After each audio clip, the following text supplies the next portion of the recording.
दोस्तों, आप सब कैसे हैं? मैं उम्मीद करती हूँ आप अच्छे होंगे, भले चंगे होंगे, अपना और अपनों का ध्यान अच्छे से रख रहे होंगे। दोस्तों, इंदौर कपल के बारे में आप लोग सब जानते हैं। इस केस में हर रोज़ नए नए अपडेट निकल कर सामने आ रहे हैं, लेकिन फिर भी राजा रघुवंशी की जो पत्नी है सोनम रघुवंशी, वो आज 18 दिन हो गए हैं, वो लापता हैं। लेकिन फिर भी उनके बारे में किसी भी तरह की जानकारी या सुराग किसी के हाथ नहीं लगा है। पूरी मेघालय पुलिस, वहाँ की NDRF टीम, SDRF टीम और वहाँ के जो लोकल बंदे हैं वो उस सर्च ऑपरेशन में जुटे हुए हैं, लेकिन फिर भी उनके किसी भी तरह का कोई भी सुराग उनके हाथ नहीं लगा है। उनका मानना है या उनकी मतलब सोनम रघुवंशी की हत्या हो गई है, उनका किसी ने किडनैप कर लिया है, बंदी बना लिया है, हत्या कर दी है। वो जीवित भी हैं या वो भी मर गई है। दोस्तों, आपको बता दें कि जो मेघालय के CM साहब हैं, उनका कहना है राजा रघुवंशी के परिवार से, सोनम के परिवार से, कि आपके परिवार पर दुखों का पहाड़ टूट पड़ा है। आपके घर से 2 बच्चे चले गए हैं, मेघालय में वो आए थे घूमने, यहाँ से वो लापता हो गए हैं। इस दुख की घड़ी में हम आपके साथ खड़े हैं और हम इसकी जड़ तक पहुँचेंगे। और जब तक तुम्हारे बच्चों के बारे में किसी भी तरह की जानकारी, सुराग और मतलब ये कांड किसने किया है, हम इसकी जड़ तक पहुँचेंगे और उनको सज़ा दिला कर रहेंगे। ये मेघालय के CM साहब का कहना है। दोस्तों, आपको बता दें कि जो राजा रघुवंशी हैं और जो ये सोनम रघुवंशी हैं, इनकी शादी 11 मई 2025 में होती है और ये अपनी शादी के 9 दिन बाद ही अपना हनीमून मनाने का, घूमने का प्लान बनाते हैं। राजा रघुवंशी के परिवार वालों का कहना है कि उनका कहना है कि जो मतलब हमारा नया जोड़ा है, बेटा है, बहू है, ये असम जाएंगे और वहाँ पर ये कामाख्या के मंदिर जाकर माता के दर्शन करेंगे और वहीं से फिर ये लौट आएंगे। पहले इनका प्रोग्राम था जम्मू कश्मीर के पहलगांव जाने का, लेकिन जब से वहाँ 22 अप्रैल को आतंकी हमला हुआ है मतलब टूरिस्टों के ऊपर, जब से वहाँ से इनका मन उठ गया था, इसलिए इनका मतलब राजा रघुवंशी के परिवार वालों का जो प्लान बना कि हम अपने नए जोड़े को असम में जाकर ये मतलब वहाँ माता के दर्शन करेंगे, फिर ये वहाँ से वापस आ जाएंगे। दोस्तों, ऐसा क्या होता है कि जाना होता है इनको असम, लेकिन असम से इनके मन में क्या विचार आया या किसी ने इनको सलाह दी, क्या इनका अचानक से मन शिलोंग जाने का इन्होंने मन बनाया। ये 23 मई को शिलोंग पहुंचते हैं और शिलोंग पहुंचने के बाद वहाँ एक बालाजी का गेस्ट हाउस है, ये वहाँ जाते हैं। उस गेस्ट हाउस में जाकर ये कमरा बुक करवाते हैं, वहाँ अपना सामान वगैरह रखते हैं। दोस्तों, सामान रखने के बाद 1-1:30 बजे के आसपास का वाक़या रहा होगा। जो राजा रघुवंशी हैं वो अपनी माता से अपने फ़ोन पर बातें करते हैं कि हम पहुंच गए हैं, हम ठीक हैं। ये पल पल की अपडेट अपने परिवार वालों को दे रहे थे।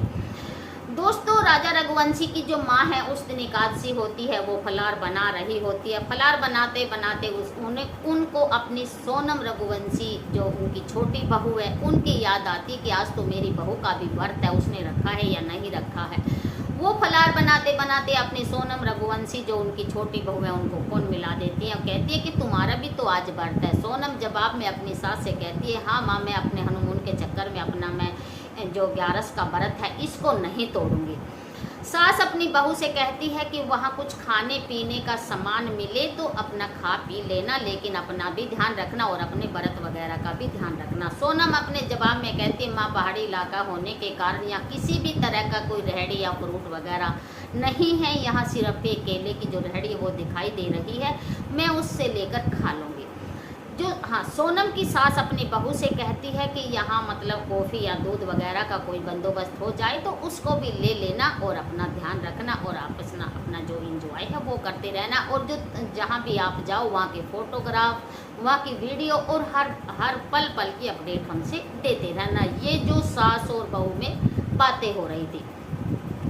दोस्तों, आपको बता दें कि जितना ही मतलब राजा रघुवंशी और सोनम रघुवंशी की बातचीत माँ से होने के तुरंत बाद ही उनके दोनों के फ़ोन स्विच ऑफ हो जाते हैं। जैसे ही उनके दोनों के फ़ोन स्विच ऑफ हो जाते हैं, माँ का ये मानना है कि जैसे फ़ोन बंद हो गया, बातें होते होते माँ एकदम से टेंशन में आ जाती है कि अभी तो मैं बात कर रही थी, अचानक से फ़ोन कैसे बंद हो गया। घर परिवार वाले कहते हैं कि वहाँ पहाड़ी इलाका होने के कारण जो मतलब नेटवर्क का इशू है वो ख़त्म हो गया होगा, नेटवर्क नहीं आ रहे होंगे। कोई बात नहीं, अब तो बात हो ही गई है, फिर तो थोड़ी देर के बाद फिर कर लेना या फिर शाम को कर लेना, ऐसा परिवार वाले सोच रहे होते हैं। दोस्तों आगे क्या होता है कि वो दोनों ही वहाँ से अपना जो सामान रखते हैं, लेकिन एक बहुत बड़ी बात, जैसे अब नई नई अपडेट निकल कर आ रही हैं, वो वहाँ से पहाड़ों की जो वादियाँ हैं, हरियाली वादियाँ हैं, उनमें घूमने के लिए एक स्कूटी किराए पर लेते हैं। किराए पर स्कूटी लेते हैं और घूमने के लिए निकल जाते हैं। दोस्तों आगे क्या होता है कि होटल से 25 किलोमीटर दूर ही जाकर जो वो स्कूटी थी, स्कूटी एक पार्किंग में लावारिस मतलब हालात में मिलती है, और स्कूटी की चाबी भी स्कूटी में ही मिलती है, ना कि अलग मिलती है। दोस्तों उधर परिवार जैसे जैसे मतलब समय बीता गया और समय बीते बीते शाम 23 मई की शाम हो जाती है, परिवार वाले अपने बच्चों से कांटेक्ट करने की कोशिश करते हैं, लेकिन बच्चों से कांटेक्ट नहीं हो पाता है। परिवार वालों की चिंताएं बहुत बढ़ जाती हैं कि आखिर बच्चों से कांटेक्ट क्यों नहीं हो रहा, बच्चों के फ़ोन क्यों नहीं उठ रहे। तो काफ़ी वो परिवार वाले घबरा जाते हैं। 24 तारीख भी चली जाती है, फिर 25 तारीख का भी दिन चला जाता है। परिवार वाले जैसे जैसे समय बीत रहा था, परिवार वालों की जो चिंताएं हैं वो काफ़ी बढ़ रही थी बच्चों से कांटेक्ट ना होने के बाद। दोस्तों परिवार वाले सोचने लग जाते हैं कि आखिर बच्चे हैं तो कहाँ हैं, उनके साथ कोई गलत तो नहीं हो गया है, उनके फ़ोन क्यों स्विच ऑफ आ रहे हैं, फ़ोन उनके क्यों नहीं उठ रहे हैं, आखिर बच्चे हैं तो कहाँ हैं। दोस्तों राजा रघुवंशी के जो परिवार वाले हैं, जो बड़ा बेटा है विपिन रघुवंशी, वो अपने मतलब प्रोग्राम बनाता है, और उधर सोनम के जो बड़े भाई हैं गोविंद, ये दोनों शिलोंग पहुँचते हैं 26 तारीख में। जब बच्चों से किसी भी तरह का कांटेक्ट नहीं होता है, परिवार वालों की चिंताएं बढ़ जाती हैं। ये दोनों शिलोंग पहुंचते हैं। शिलोंग पहुंचकर ये पुलिस थाने पहुंचते हैं। पुलिस थाने में पहुंचकर ये अपना दोनों बच्चों की यानी कि राजा रघुवंशी और सोनम रघुवंशी की गुमशुदगी की ये रिपोर्ट लिखवाते हैं। उसके बाद ये पुलिस के साथ बालाजी गेस्ट हाउस पहुंचते हैं, और वहां पर जाकर जो मतलब जो राजा रघुवंशी हैं और उनका जो सामान है उसकी तलाशी लेते हैं कि उनके सामान में क्या है क्या नहीं है, वो कहाँ गए हैं। उसके बाद जो विपिन रघुवंशी हैं वो पुलिस से, जो वहाँ की जो पुलिस महकमा था, उसे रिक्वेस्ट करते हैं कि हमारे बच्चों को गायब हो गए, मतलब लापता हो गए, 7 दिन हो गए हैं, हमारी चिंता बहुत ज़्यादा बढ़ गई है कि आखिर हमारे बच्चे ठीक भी हैं या नहीं हैं, कहीं उनके साथ कोई गलत काम ना हो जाए, और आप इस मतलब रफ्तार को, इस रेस्क्यू ऑपरेशन को ज़्यादा से ज़्यादा इसकी स्पीड बढ़ाएं और जल्दी से जल्दी इस हमारे बच्चों को ढूंढने की कोशिश करें। ये जो राजा रघुवंशी का जो बड़ा भाई है विपिन रघुवंशी, ये उनका जो पुलिस से रिक्वेस्ट करना था कि हमारे बच्चों को जल्दी से जल्दी मतलब ढूंढा जाए, कहीं हमारे बच्चों के साथ गलत ना हो। दोस्तों जो ये मेघालय की जो पुलिस है, ये ड्रोन के माध्यम से और वहाँ के स्पाइन जो डॉग हैं उनके माध्यम से इस रेस्क्यू ऑपरेशन को बहुत मतलब इसकी स्पीड बढ़ाती है, और सभी जो विपिन रघुवंशी हैं और जो गोविंद है वो भी पुलिस महकमे के साथ, और जो SDRF टीम है और जो NDRF टीम है वहाँ का जो लोकल है, सभी एकदम से मतलब सभी इकट्ठे उसमें तलाशी में जुट जाते हैं। लेकिन जो वहाँ पहाड़ी एरिया होने के कारण बरसात मतलब 24 घंटा ही होती रहती है, वो भी मतलब इसमें बाधा बन रही थी। तलाशी अभियान में बारिश भी बाधा बन रही थी, लेकिन फिर भी पुलिस अपने काम को जारी रखती है। दोस्तों आपको बता दें कि जैसे ही ड्रोन से मतलब उस सभी एरिया को कवर किया जा रहा था, काफ़ी मतलब बड़े बड़े पहाड़ और नीचे गहराई ज़्यादा होने के कारण, उधर से बरसात का जो मौसम है वो होने के कारण, ड्रोन के द्वारा एक काफ़ी गहराई में नीचे एक जो वहाँ शव उनको पड़ा हुआ दिखाई देता है। जो मतलब एनडीआरएफ की जो टीम है वो मतलब जैसे जैसे कैमरा उसकी वो संकेत दे रहा था, वहाँ पर नीचे पहुँचती है और सबको बाहर निकाला जाता है, मतलब ऊपर लाया जाता है। सबके पास एक चौंकाने वाला जो खुलासा हुआ है दोस्तों, आपको बता दें कि वहाँ पर एक जो दाव होता है लकड़ी काटने का, एकदम नया दाव था जो पहले यूज ही नहीं किया गया था। ये बिल्कुल एक ही दम नया था। और जो रिंग कोट वहाँ पर मिला है उस पर कुछ खून के धब्बे भी हैं। जैसे इसके मतलब फोरेंसिक टीम के द्वारा इसकी जांच होगी, ये किसका है किसका नहीं है, तो ही पता चलेगा कि ये रिंग कोट किसका है और ये उस शव के पास क्यों पड़ा हुआ मिला। दोस्तों आपको बता दें कि जो एनडीआरएफ की जो टीम है शव को ऊपर लेकर आती है, शव काफ़ी गली सड़ी हालत में मिलता है क्योंकि बरसात हो रही थी। 7-8 दिन पुराना शव था और शव मिलता है 2 जून को।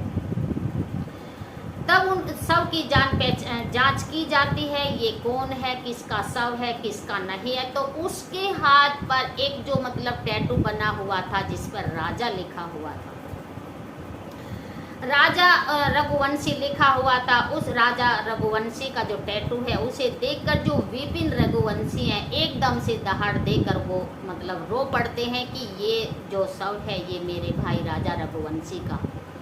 परिवार वालों को मतलब एकदम से रो रो कर उनका बुरा हाल हो जाता है।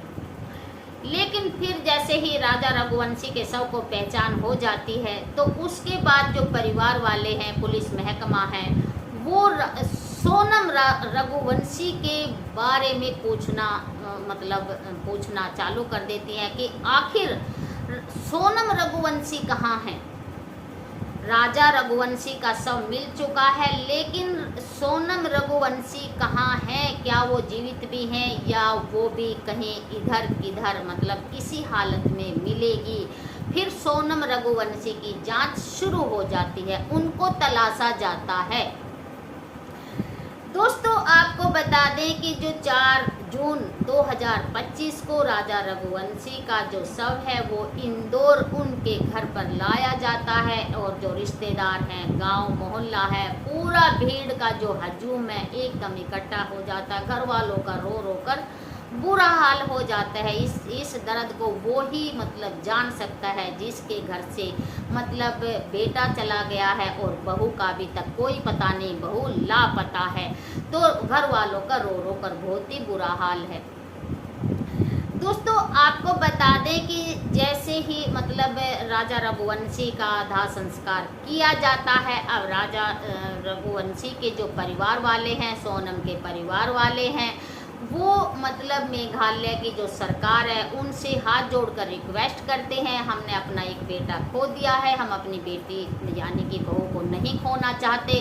रेस्क्यू ऑपरेशन जल्दी से जल्दी और बहुत ही तेज इसकी रफ्तार है वो की जाए, हमारी बहू को जल्दी से जल्दी ढूंढा जाए और सुरक्षित हमारे घर पहुंचा दिया जाए। आपसे ये अपील है राजा रघुवंशी के परिवार वालों और सोनम के परिवार वालों को कहना है, मतलब मेघालय सरकार से कहना है कि मतलब हमारे जो बहू है इसकी जांच जल्दी से जल्दी उनकी जो है मतलब उनको जल्दी से जल्दी ढूंढा जाए। ये राजा रघुवंशी के परिवार और जो सोनम के परिवार वाले हैं इन्होंने अपने 2 बच्चों को खो दिया है, एक लापता है और एक इन्होंने जो बेटा है उसका दाह संस्कार कर दिया है। इनका रो रो कर बहुत ही बुरा हाल है। दोस्तों जैसे ही जो ये सोनम के जो पिता हैं ये मतलब अपने बेटे और अपने दामाद की तस्वीर को अपने सीने से लगाकर दिन रात मतलब न खाते हैं न सोते हैं, बस अपने बच्चों को याद करके रोते रहते हैं। इन्होंने अपना मतलब ज्योतिषी का सहारा लिया, काश कोई अच्छा कोई मतलब पूजा पाठ अपने बच्चों के बारे में, काश हमारी बेटी हमारे घर सुरक्षित पहुँचे, हमारी बेटी को किसी भी प्रकार का नुकसान ना हो, हमने बेटा खो दिया है, हम बेटी नहीं खोना चाहते और आप ही कुछ करिए, आप कोई पोथी पत्रा या किसी भी तरह का हवन पूजा कुछ कीजिए। ये जो सोनम के पिताजी हैं देवी सिंह, ये अपने जो उनके गुरु हैं, जो ज्योतिष हैं, जो NK पांडे उनका नाम है, उनके पास जाते हैं और उनसे रिक्वेस्ट करते हैं काश आप ही इसमें कुछ पोथी पत्रा हमारा देख दीजिए। दोस्तों आपको बता दें कि जो ये इनके NK पांडे इनके ज्योतिषी हैं, पहले से ही परिवार के ज्योतिषी रहे हैं ये। इनका ये दावा है कि जब जो सोनम के जो पिताजी हैं, जब इन्होंने सोनम की शादी की बात चलाई थी और अपनी बेटी की कुंडली लेकर ये NK पांडे के घर पहुंचे थे दिखाने के लिए।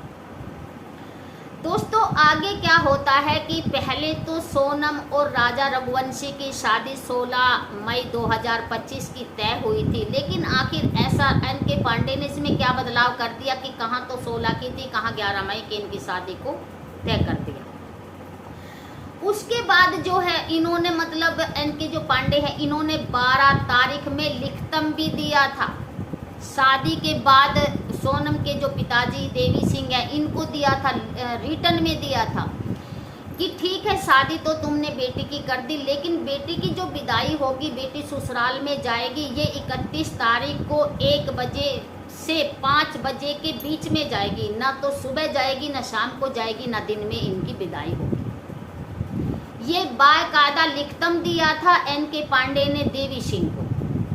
दोस्तों एक इसमें चौंकाने वाला एक और भी इस मतलब ज्योतिषी ने किया है कि ठीक है तुमने इसको विदाई भी कर दी, लेकिन अब क्या है कि 5 जून तक तुम दोनों, ये ज्योतिषी कहते हैं सोनम रघुवंशी और राजा रघुवंशी को कहते हैं कि तुम 5 जून तक अपना ना तो हनीमून के लिए या कहीं घूमने के लिए घर से बाहर ही नहीं जाओगे। ये जो तुम्हारा समय है अभी शुभ नहीं है, अशुभ समय चल रहा है, ये समय तुम्हारे लिए शुभ नहीं है, ये ज्योतिषी का कहना है। लेकिन जो उस पिछली वाली बातों को याद करते हैं सोनम के पिता कि काश मैं आज ज्योतिषी की बात उस वक्त मान लेता तो आज मेरे बच्चों के साथ ऐसा गलत नहीं होता, वो बार बार उन्हीं बातों को दोहराते हैं, उन्हीं बातों को याद करते हैं कि काश मतलब हमने ज्योतिषी की बात नहीं मानी। दोस्तों अब आगे ज्योतिषी क्या कहते हैं, ज्योतिषी का ये कहना है, ये जरा सुनिए ज्योतिषी क्या कहते हैं अपने उसमें, उन्होंने न्यूज वालों को क्या कहा है और अपने इंटरव्यू में ज्योतिषी ने क्या कहा, आगे सुनने चाहिए। पहले इनकी बातों को आप सुनिए। की ओर गया है, विलंब से आएगा, किसी महिला का हाथ है उसमें, ऐसा उसमें वर्णन मिला था। उसी दिन हमने देखा था 23 तारीख के दिन। अच्छा। मेरे घर में ऐसा चर्चा हुआ कि उसके साथ ऐसा हो गया, बच्चे नहीं मिल रहे हैं, थोड़ा देखिए क्या है, हमने देखा था उस दिन। दोस्तों ज्योतिषी अब जो इसके पापा हैं सोनम के, उनको कहते हैं कि जो इसके राजा रघुवंशी के साथ इतना बड़ा कांड हुआ है, इतना गलत हुआ है, इनकी जो हत्या हो गई है, इनके पीछे और सोनम के मतलब लापता होने के पीछे, रहस्यमय लापता होने के पीछे एक महिला का हाथ है। लेकिन जो वो महिला है पूर्व दिशा की ओर ले गई है, मतलब इसको पूर्व दिशा की ओर इन बच्चों को ले गई है, और लेकिन वो मतलब सामने आएगी लेकिन लेट आएगी, ये ज्योतिषी का कहना है। इन्होंने कहा है कि ऐसे ऐसे मतलब वो होगा। अब ये सोनम के पापा को एक टोकता करने के लिए कहते हैं। दोस्तों ये जो अंधविश्वासी बातें हैं कि ये मतलब टोकते से वो मतलब ये ज्योतिषी हैं NK पांडे, ये देवी सिंह को कहते हैं कि जो अपनी बेटी की तस्वीर है अपने मेन गेट पर इसको उल्टा लटका दिए, जो तुम्हारी बेटी है सुरक्षित तुम्हारे घर पहुंच जाएगी, उसको किसी भी तरह का नुकसान नहीं होगा। ये NK पांडे का कहना है, दावा है, ये दावा करते हैं जो इनके ये ज्योतिषी। दोस्तों जो आज का अंधविश्वास है, कुछ लोग मतलब इन बातों पर विश्वास कर लेते हैं, लेकिन ऐसा अंधविश्वास करने योग्य कोई भी किसी भी तरह की कोई भी इन बातों से कुछ नहीं होना जाना है, इन बातों से कुछ नहीं होता है। लेकिन फिर भी जो माँ बाप हैं वो ये सोचते हैं कि हम मतलब कुछ भी हमें कोई भी जैसे पूजा पाठ हवन या कोई टोकता, ताकि मतलब बच्चे हमारे सुरक्षित पहुंच जाएं, कुछ भी हम करके वो सब काम करने के लिए तैयार हो जाते हैं ताकि हमारे बच्चे सुरक्षित रहें और खुशहाल मतलब घर पहुंच जाएं। बेटा हमने खो दिया है, हम बेटी को नहीं खोना चाहते। ये माँ बाप की आत्मा होती है, वो कुछ भी गुजरने को तैयार हो जाते हैं बच्चों के लिए। दोस्तों एक बात इसमें एक मेन और है कि जो भी मतलब राजा रघुवंशी के शव के पास जो वो वहाँ पर एक दाव मिला है, और दाव भी एकदम नया है, जैसे मतलब अभी वो राजा रघुवंशी की जिसने हत्या की है तो मतलब उसी के ऊपर पहला वार किया गया है। ये फिलहाल मतलब खरीद कर लाया गया है, पहले अभी यूज किसी ने नहीं किया है। इसमें एक ये मेन पॉइंट है। लेकिन दोस्तों आपको बता दें कि राजा रघुवंशी की जो पोस्टमार्टम रिपोर्ट आई है उसमें कुछ हड्डियां टूटी हुई आई हैं, और उसमें साफ अभी नहीं हुआ है कि वे ऊंचाई से गिरकर उनकी मौत हुई है या फिर किसी ने उनकी हत्या कर दी है। ऊपर से फिसल के भी बहुत गहरी मतलब खाई थी, ऊंचे ऊंचे पहाड़ वहाँ थे, लेकिन अभी पूरी तरह से उनकी पोस्टमार्टम रिपोर्ट ये नहीं कहती है कि इनकी हत्या हुई है। जब तक पूरा मतलब जांच जो रेस्क्यू ऑपरेशन चला हुआ है, मतलब उसका जो आरोपी है वो पकड़ा नहीं जाता। आखिर इसके पीछे किसका हाथ है, किसने ये सब किया है इन बच्चों के साथ में, ऐसा भगवान किसी के बच्चों के साथ ना करे। और ऐसे तो ये जो हमारे नए बच्चे हैं हनीमून मनाने जाते हैं, ऐसा तो कोई नहीं जाएगा, क्योंकि मतलब पहले 22 अप्रैल में जम्मू कश्मीर के पहलगांव में आतंकी हमला हुआ था, उसमें कई जोड़े नए थे। अब ये एक नया जोड़े के साथ ऐसा हो गया है, बेटा तो चला गया है और बहू का अभी तक के किसी भी तरह का कोई सुराग नहीं मिला है। जैसे जैसे रेस्क्यू ऑपरेशन मतलब तेज होगा, जांच होगी, पता चलेगा किसने किया है, क्यों किया है, इसके पीछे रहस्य क्या था, और ये मतलब किसने का। और जो राजा के पास, राजा रघुवंशी के शव के पास वो रिंग कोट मिला था, वो किसका था, ये सारी जांच में उनका पता चलेगा। आखिर ये जो मतलब रिंग कोट किसका था, जो जैसे ही मतलब फोरेंसिक जो वो मतलब टेस्ट होगा, जो जांच होगी, वो पता होगा कि ये आखिर रिंग कोट किसका है। दोस्तों एक बात मैं आपको और बता देना चाहती हूँ, और कि जो मतलब वहाँ टूरिस्ट जाते हैं और जो मतलब वहाँ पर जो मतलब या कहते हैं कि जिसने उनको मतलब ये वहाँ के जो मतलब लोकल बंदे होते हैं, लकड़ी काटने वाले होते हैं, घूमने फिरने वाले होते हैं, जो वहाँ रहते हैं, वो अपना मतलब गुजर बसर करते हैं। लेकिन इस काम को, इतनी बड़ी घटना को अंजाम वहाँ का कोई रहने वाला जो लोकल भी बंदा है वो नहीं करेगा, क्योंकि उनका ये रोज का काम है और इन्हीं से इन मतलब टूरिस्टों से ही उनकी रोजी रोटी चलती है। जैसे किसी को मतलब जैसे राजा रघुवंशी और सोनम रघुवंशी ने स्कूटी किराए पर ले ली, कोई और आगा उसने अपना स्कूटी अपना किराए पर ले ली, होटल में वो अपना गेस्ट हाउस में वो रुकते हैं, वहाँ के वो जो कमरा है वो किराए पर लेते हैं। जो वहाँ का खाने कमाने का जो धंधा है वो सब टूरिस्टों से चलता है, उनकी जो रोजी रोटी है वो टूरिस्टों से चलती है। लेकिन जो लोकल बंदे हैं वहाँ के, ये इतना बड़ा कांड नहीं करेंगे उन बच्चों के साथ, ये मैं कहती हूँ, ये मैं दावा करती हूँ। क्योंकि आज ये यदि ये इतना बड़ा कांड करेंगे तो कल को फिर ये मतलब और भी टूरिस्ट आएंगे, तो ये अपने बच्चों की परवरिश और बच्चों को पाले, घर का खर्चा कहाँ से चलाएंगे। लेकिन ये एक सोची समझी साजिश है, और ये साजिश के तहत ही राजा रघुवंशी की हत्या की गई है, ये मैं दावा करती हूँ। बाकी वहाँ का लोकल बंदा और जो मतलब वहाँ का जो काम करने वाला है अपने खेतों में, वैसे ये काम इतना बड़ा कांड वो नहीं करेगा, और ना ही वो मतलब तरोताजा दाव खरीद कर लाएगा। ये दाव भी साजिश के तहत खरीदा गया है, तभी उसकी हत्या हुई है, वरना ना ही मतलब राजा रघुवंशी का जो शव है वहाँ होता, और ना ही जो दाव खरीद कर वहाँ उनकी हत्या होती, और ना ही वो जो करूप है वहाँ छोड़ दिया। दोस्तों, आप इस घटना के बारे में क्या सोचते हैं? यदि मैं गलत कह रही हूँ तो आप कमेंट करके मुझे बता सकते हैं। वीडियो अच्छी लगे तो आपको शेयर कर सकते हैं। और फिर दूसरी अपडेट के साथ फिर आती हूँ जल्दी ही। अपना फिर मिलूँगी दूसरी अपडेट के साथ। जैसी भी अपडेट आगे निकल कर आएगी फिर मिलूँगी। तब तक के लिए नमस्कार और मेरी वीडियो का इंतज़ार करते रहें। जय भारत, जय हिंद, जय हिंदुस्तान। फिर मिलती हूँ एक दूसरी वीडियो के साथ। तब तक के लिए नमस्कार।